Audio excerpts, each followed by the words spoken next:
Alright, for those of you who don't know, I'm Preston. I'm Marcus. And we usually do Filmaholics Unscripted. The next episode, like we had previously said, is going to be a cinema trivia. But we wanted to discuss a trailer that we both recently saw. That's for 10 Cloverfield Lane. We both like J.J. Abrams. Yes. And I'm always excited to see something else that he's doing. We're going to actually very soon do a review for Super 8, which you recently saw. Yes, for the first time. Very much enjoyed. Oh, that's good. That'll be good for the review then. Unlike Deadpool. So, we're probably going to review that leading up to 10 Cloverfield Lane. But based on the trailers, I have no idea what's going on. No, not much is revealed at all. There's people hiding out in a bunker, and there's something outside.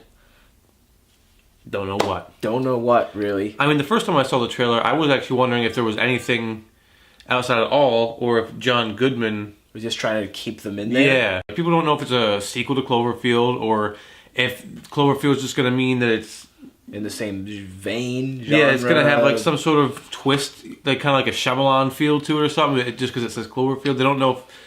Nobody knows what it means. And Abrams has always been really good at keeping stuff quiet and hidden. I mean... You don't know more than you should going into his I don't films. know almost anything except for... Which is the way I prefer it to be. That's how a lot of people prefer it to be at this point. And I think that's why his movies tend to do so well, is because it doesn't really matter. I mean, as long as it's good, people are going to like it just for the simple fact that they didn't have expectations. With Star Wars, you knew it was Star Wars. And what else? Not much. No. It was pretty... I don't know. Well, what does intrigue me is the idea of three people in a confined area, and it seems like from the trailer, everything's going well. I love the trailer. Passing the time. Like they're playing games. They're doing puzzles, and then something's gonna go wrong, and I don't really know what. But tensions rise, and then suddenly people are getting hit over the head and smashed with bottles. And then so that was intriguing to me. The name Cloverfield, I haven't seen the film. I don't really have, to be honest. I don't have any excitement over the name. I just have heard the name. I really like how the trailer kind of in itself has a story arc. It starts off like you had said, and everything's happy. Everything's happy. You got some nice music. They all seem like they're getting along, and all of a sudden things start to get a little like tense. And John Goodman seems kind of like now suddenly he's the creepy old crazy guy who's gonna murder you. And then all of a sudden there's like this climactic finish where she smashes him and runs and tries to get outside. And I think the trailer itself set up a story, which is another reason why I think the trailer was so good. But I'm very curious how early in the film that happens where she tries to break away. Is that like is that towards the end? Is it towards the beginning? Is it within the first 10 minutes? Well, based on the teaser from the Super Bowl, she flips in a car at one point. But at the same time, you don't know if that's when she escapes or right, or is that before she goes and gets there. There's also scenes where she has a crutch, and there's parts where she doesn't have a. So that's a good point. So I have no idea. I mean, she could have tried to escape, crashed the car. He gets her, brings her back. It has potential, but I haven't seen.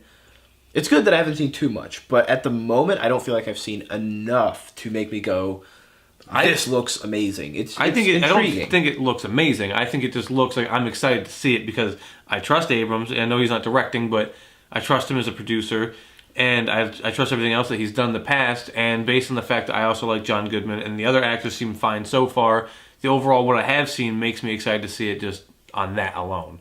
I'm assuming that the main thing of the movie is going to not be knowing what's out there.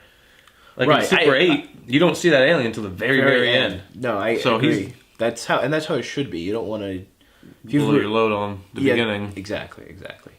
So that's our thoughts. Let us know what your theories are. Do you think it's a sequel? Do you think it's its own standalone movie? Whatever you think, just put in the comments. Let us know.